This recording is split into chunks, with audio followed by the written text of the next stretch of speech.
Bungie just dropped a massive article completely changing the game for abilities and supers inside Destiny 2, and this is arriving next season in exactly 3 weeks. So let's go ahead and dive right into it and read through everything. We're going to react and respond to all the new changes up and coming.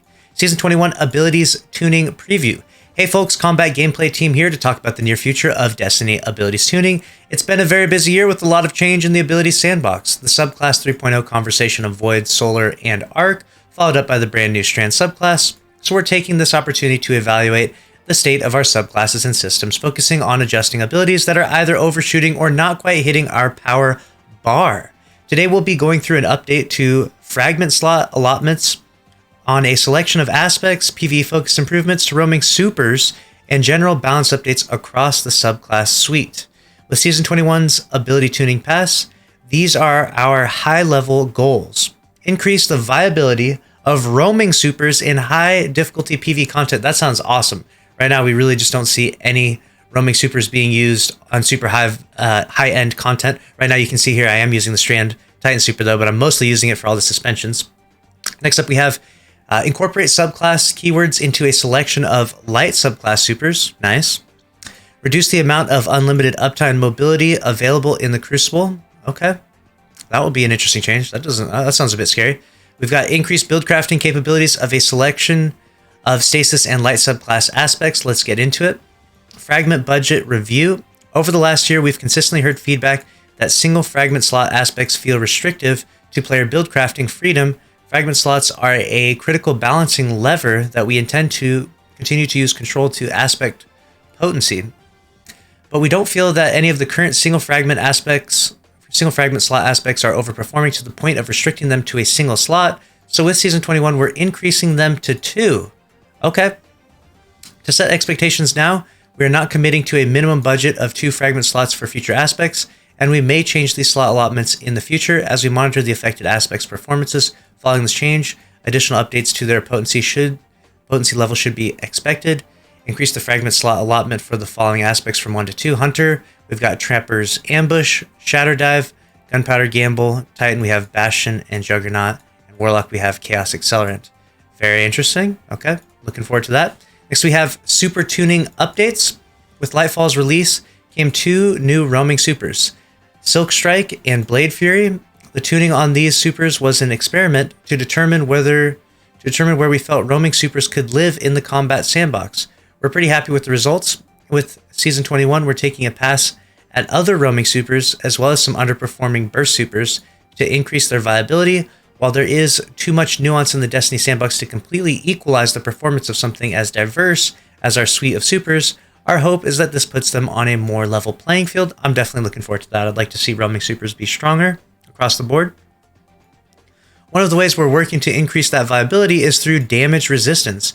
In addition to the damage resistance values that supers have against other players, all supers have additional intrinsic damage resistance against PvE combatants, which we're increasing. Okay. With this change, our goal is that supers, in particular melee supers, are more easily able to engage with targets in high difficulty content. Nice. All supers increase PvE damage resistance by 20%. Okay, so you're going to be an absolute tank when roaming around in your Fist of Havoc, I suppose.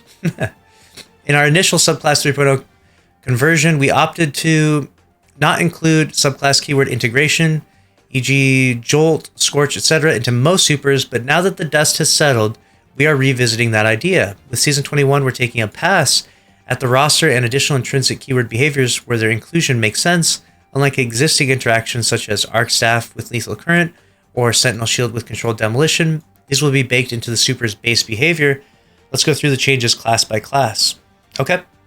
Hunter. Overall, we're happy with where Hunter supers sit in high-level PvE gameplay.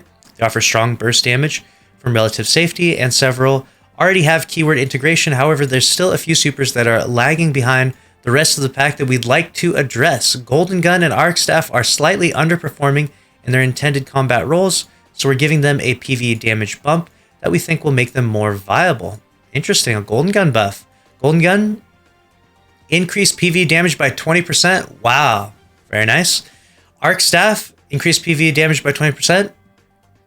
Awesome, I like this so far. Spectral Blades has historically been a significant underperformer. That That cannot be said any more emphatically. Spectral, can you remember the last time you actually used Spectral Blades in PvE?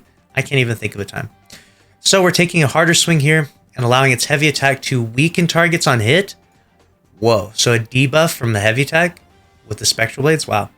We're also fixing a long-standing bug where at maximum attack speed, some attacks could fail to connect, which resulted in a significant amount of lost damage output. Spectral Blades increase PV damage by 35%. Heavy attack now weakens targets on hit. That's incredible. That's actually really sick. And we'll have to see if that stacks with other things. I imagine it probably doesn't, but that would be crazy if it did. Fix an issue causing some right-hand Spectral Blades attacks to fail to connect when attacking at maximum attack speed. So they'll probably just add like AoE to that to make sure it actually connects. When building Gathering Storm for Arc 3.0, we intentionally required significantly higher player precision on the initial throw to separate its role in combat from Nova Bomb.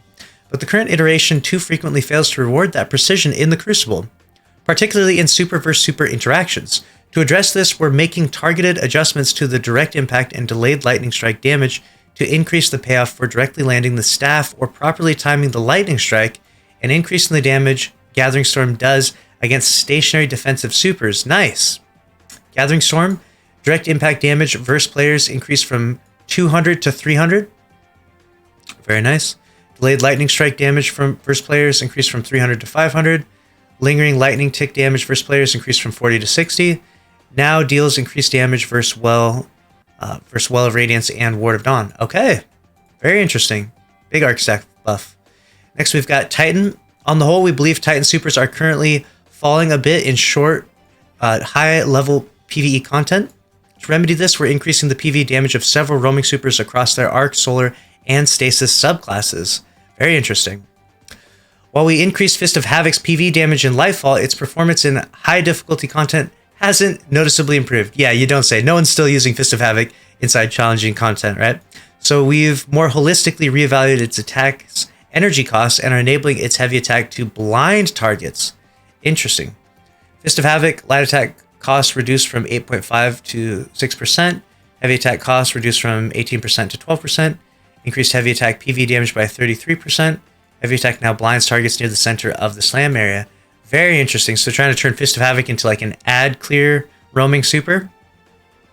While Glacial Quake's heavy slam is in a solid place with strong damage output, the light attack doesn't offer enough of a reward to feel worthwhile in its current state. To address this, we're increasing the light attack's damage against all target types and increasing its speed by 10%. This attack will also benefit from the improvements we're making to the neutral game Shiver Strike that you'll read about further on. Okay.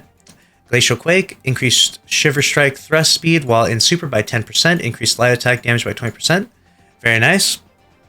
For Sentinel Shield, Hammer of Soul, the Burning Maul, we're happy with their performance given their additional utility, but we feel that some minor damage increases would significantly help their usability in situations where pure offense is needed. For Burning Maul in particular, we're also making a small quality of life change in its interaction with the Soul Invictus aspect and allowing the heavy attacks Cyclone to apply a small amount of Scorch. Okay. Sentinel Shield increased PV damage by 20%, Hammer of Soul 10%, Burning Maul 10%, now creates a Sunspot on cast when Soul Invictus is equipped, matching the behavior of Hammer of Soul. Nice. Heavy attack Cyclone now applies Scorch over time. Very nice. Warlocks. All right. So let me know your thoughts about all that Titan stuff down below. What do you think about that? We got Warlocks now. Warlocks have generally strong neutral game abilities and are doing well within our expected performance band, but a number of their super options currently feel below the bar in high-level content. With Season 21, we're addressing some of these outliers on the low end, focusing primarily on Stormcaller and Voidwalker, with a few quality of life fixes sprinkled throughout. For Voidwalker, we're increasing the PvE damage output of Nova Bomb and both Nova Bomb variants and allowing Nova Warp to make targets more volatile. Okay, that's going to be pretty sick. Nova Warp, increased PvE damage 15%. A fully charged attack now makes enemies volatile on hit. Nova Bomb, PvE damage increased by 20%. For Stormcaller, we don't believe either Storm Chance or Chaos Reach are excelling in their intended roles in the current landscape. The Arc Warlock needs such a massive buff. Please, Bungie, do the job right here and give Arc the biggest buff of all the Warlock classes. Arc Warlock is absolute trash right now. So we're taking it past their PvE damage output and allowing them to both access to the Jolt keyword. Storm Trance, increased PvE damage by 25%. Damage ramp while attacking now occurs more quickly. Landfall Detonation and Seekers now Jolt targets. Nice. Chaos Reach increased PV damage by 25%. Sustained damage on a single target now creates a jolting lightning strike at the target's location. Increased damage resistance for players from 40% to 50%. Okay. Increased maximum strafe speed from 3.5 meters to 4.5 meters. Adjusted super camera to avoid the player's body blocking the view of targets when strafing. All right, a pretty nice, pretty substantial Arc Warlock buff. While we're happy with Winter's Wrath excelling as a crowd control tool, we're giving it a small damage boost in PvE to increase its usability in situations like boss damage phases. Winter's Wrath increased PvE damage by 10%. Finally, we're making some small adjustments to the Daybreak camera to make it easier to locate targets in the heat of combat. Daybreak adjusted super camera to allow player to look down further and avoid VFX blocking view of targets when moving quickly. Nice. Strand tuning updates. Here we go. Let's talk about Strand, our newest damage type. We're still in the process of evaluating Strand's performance in the live game, and we expect that performance to continue to shift over the course of this year as new aspects are added for each class. For now, we're making some adjustments to base cooldown times and target improvements to pain points that we've observed since Lightfall's launch. Hunter Threaded Spike increased projectile travel range before beginning to return by 30%. Increased damage versus PvP combatants by 55%. Slightly reduced speed of the dart as it returns to the player to make it catching easier. They've covered all this in the previous article. Increased energy gain for catching the dart based on the number of enemies hit. Now pierces Cabal Phalanx shields. Very nice. So the Strand melee is going to be pretty strong for Hunter. No longer prioritizes the catch action over the grapple melee if an enemy target is within grapple melee range. Titan. Here we go. This will be some new stuff. Frenzied Blade. Decreased cooldown based on how many melee charges the player has stored. Okay. At 0 charges, cooldown reduced by 15%. At 2 charges, cooldown reduced by 30%. Nice, I like that. So when you have known melee charges, you'll get it back faster. Warlock, Arcane Needle, decreased cooldown based on how many melee charges player has stored. At 0 charges, cooldown reduced by 15%. At 2 charges, cooldown reduced by 30%. Increased projectile speed based on the projectile's flight time. Initial velocity increased by 40 meters per second, up from 30. Final velocity increased to 70 meters per second, up from 60. Increased projectile tracking strength by 10%. Grapple. Reduce base cooldown from 105 seconds to 82 seconds. Reduce the minimum time between grapple activations from 2.5 to 0.2. We all know about this already. Threat of generation. Reduced energy generation provided by some damage over time mechanics. Dang. A nerf to threat of generation. This is one of my favorite fragments for Strand. Why, Bungie? Why do you hate us? This is so good. This is what makes the ability to throw all those different Strand abilities out so good, but whatever. I move on. Reduce energy generation provided by trace rifles by 36%. Maybe it's just specific to trace rifles. Maybe it'll still be really strong. We have Stasis tuning updates. Across seasons 14 and 15, we made a series of tuning changes to our Stasis subclass to bring them more closer to our expected power bar. Primarily in Crucible, with Subclass 3.0 and Strand out the door, we're revisiting some of those changes and making updates where we feel specific Stasis abilities or aspects are lacking in the current landscape, in particular where previous changes had a negative impact on the feel of an ability. Okay. Hunter, Withering Blade. Increased projectile tracking, search range on bounce versus players by 20%. Increased maximum tracking strength by 12.5%. Titan, Shiver Strike, maximum thrust while in flight increased by 16%. Okay. Decreased maximum downward influence of gravity while in flight by 18%. Howl of the Storm, increased width of Freezing Cone versus players by 31%. And we have Warlock, Frost Pulse now provides 2 meters of additional melee lunge range after activation for 1.2 seconds. Very interesting. All right. We got everything across the board is getting changed. This is pretty crazy. I like this stuff. Let me know your thoughts down below. Make sure you're subscribed if you're enjoying this video. We got light subclass tuning updates for our light subclass this season 21. Brings a general tuning pass at a wide variety of abilities, focusing on those that are significantly underperforming and overperforming. Titan, with update 3.40, we made shoulder charge ability, seismic strike, shield bash, and hammer strike significantly easier to use and increase their viability as a movement tool at the cost of the ability to one-shot players without intentional build crafting. As Subclass 3.0 is rolled out and shoulder charge abilities are no longer locked to specific subclasses, subclass diamonds, it becomes clear that the extreme mobility enabled by the energy cost of shoulder charge is too high. While we're comfortable with players having strong movement capabilities at their disposal, these abilities should have a meaningful trade-off for their use and shouldn't be always on. To that end, we're adding a small melee energy cost to shoulder charge abilities on activation regarding whether a target was hit. We realize this is a big shift and don't want to punish players who use these abilities primarily for offense, so we're offsetting this change with a decrease in their base cooldown.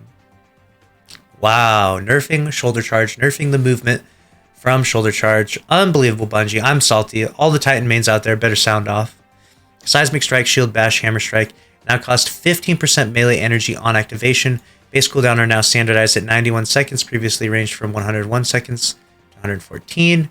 Based on your strength stat, the effective cooldown on shoulder charges as a movement tool will range from around 17 seconds at 0 strength down to 7 seconds at 100 strength. In Season 21, we're also making some adjustments to Knockout, Shield Throw, Throwing Hammer, and Sunspots. Knockout currently offers a large number of easy-to-activate powerful effects, the most prominent of which is long-duration melee lunge bonus, which has proven to be extremely difficult to combat as a potential target. To bring this aspect's potency closer in line with that of its peers, we're reducing the melee lunge bonus it provides from 2 meters to 1 meter. Wow, nerfing Arc Titans, unbelievable. To offset the change in PvE, we're also increasing its uncharged melee damage bonus versus PvE targets from 60% to 100%. Knockout, lunge range reduced. Uncharged melee PvE damage bonus increased from 60 to 100%. For Shield Throw and Throwing Hammer, we're making a few improvements to their usability, primarily against fast-moving targets. Shield Throw increased base impact damage from 60 to 70, increased consistency of finding and adjusting initial trajectory toward a new target after a bounce. Throwing Hammer now adjusts its initial flight trajectory based on your aim assist target. Okay. With the launch of Witch Queen last year, we implemented a preemptive tuning change to reduce the amount of damage Sunspots deal to players. Sunbreaker performance is currently trailing the rest of the Titan subclasses in Crucible.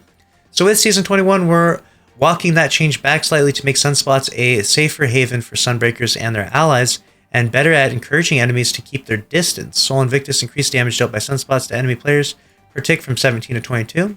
Alright, I'll take that. Maybe we'll see some Solar Titans out there in the Crucible.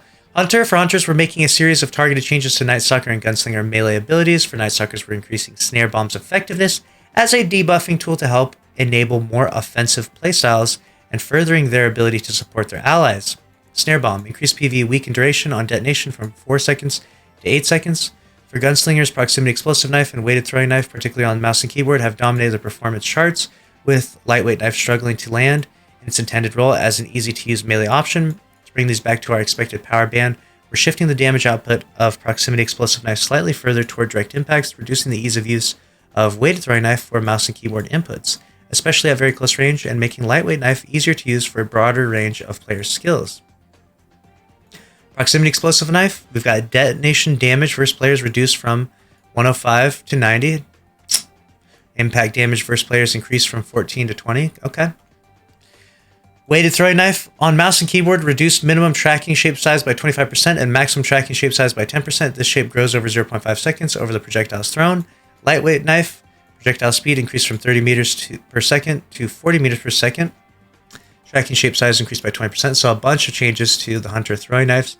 In addition to being granted an extra fragment slot, we're also significantly reducing the cooldown of Gunpowder Gamble, which currently lives in too narrow a niche to see widespread usage. Gunpowder Gamble reduced cooldown from 12 seconds to 6 seconds. Wow. Maybe we'll see some hunters actually rock this. Warlock. For Warlocks, we've got changes to Incinerator Snap, Ball Lightning, and a pair of Chaos Accelerants boosted grenades. During Season 21 development, we identified a bug with Incinerator Snap that resulted in the projectiles failing to proximity detonate. We fixed this bug and needed to make some tuning adjustments to compensate. In PvE, Incinerator Snap should feel more consistent and keep roughly the same damage output that it had in previous seasons. In the Crucible, however, Incinerator Snap's total damage has been reduced slightly to offset dramatically improved consistency. Incinerator Snap, fix an issue preventing the secondary projectile arming shape from activating. Total damage versus players reduced from 150 to 135 to compensate for dramatically increased consistency. Got it. With Ball Lightning, we're increasing its PvE damage output and implementing a small quality of life change to help prevent PvE combatants from flinching out of its downward lightning strike while the player is amplified. That's what we need. We need some more arc buffs, especially for these Warlocks. I'm glad Ball Lightning is getting a little buff. Increase PvE damage by 30%. Nice. Reduce ping scalar on both primary and secondary detonations, so combatants are less likely to be knocked out of the secondary strike area while the player is amplified. With the launch of Season 16, we made some tuning changes to charged scatter grenades to improve their consistency. While these changes helped, there are still too many instances of sub-munitions detonating before reaching their target for our comfort, so we're increasing their lifetime and tracking capability. In addition, we're increasing the time players can hold a charged magnetic grenade to allow a bit more leeway in their timing to counterplay an enemy trying to close the gap. Very interesting. Chaos Accelerant, scatter grenades, increased tracking consistency of charged scatter grenades, sub-munitions. increased submunition arming duration, fixed a bug where some submunitions were impacting the ground on creation in some situations, resulting in an early detonation. Magnetic grenade handheld supernova increased charge hold from 3.2 seconds to 4.5 seconds. Let's talk about lightning surge. We've identified a bug allowing lightning surge to effectively one-shot an enemy player in the Crucible if activated near a wall or other surface. We've been seeing that Warlocks do this all the time. They just fly around the corner and activate this thing. We're fixing this bug and making some updates to lightning surge to provide a more consistent experience for both attacker and target. Lightning surge. Fixed an issue allowing lightning surge to deal more instances of secondary strike damage than intended. Now targets can take a maximum of 2 instances of damage from a single activation of the ability. One from the primary lightning strike around the player and one from the secondary lightning strike. So rip, arc, Warlocks inside Crucible, that was like your only strength. Hopefully they balance it out with some buffs to some other things. This change necessitated some changes in damage values, but in general, its damage output should be significantly more consistent and slightly higher than the intended value previously, but without the ability to one-shot a single enemy guardian from full health. Got it. Subclass keyword tuning updates. With Season 21, we're also making some changes to a handful of subclass keywords for our Arc and Solar subclasses. Today, we're talking about Scorch, Jolt, and Speed Booster. Interesting.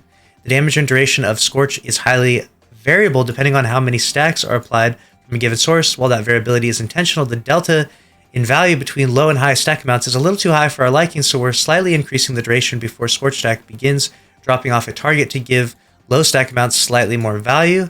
Scorch increased stun time before stacks begin falling off from 1.5 seconds to 2.3 seconds on players. Very interesting. And next we have increased stun time before stacks begin falling off from 3 seconds to 4.5 seconds on PvE combatants. That'll be nice to actually keep those stacks up so you can get more ignitions. Since its introduction with Arc 3.0, Jolt has performed very well in its role of making beefy targets into miniature Tesla coils.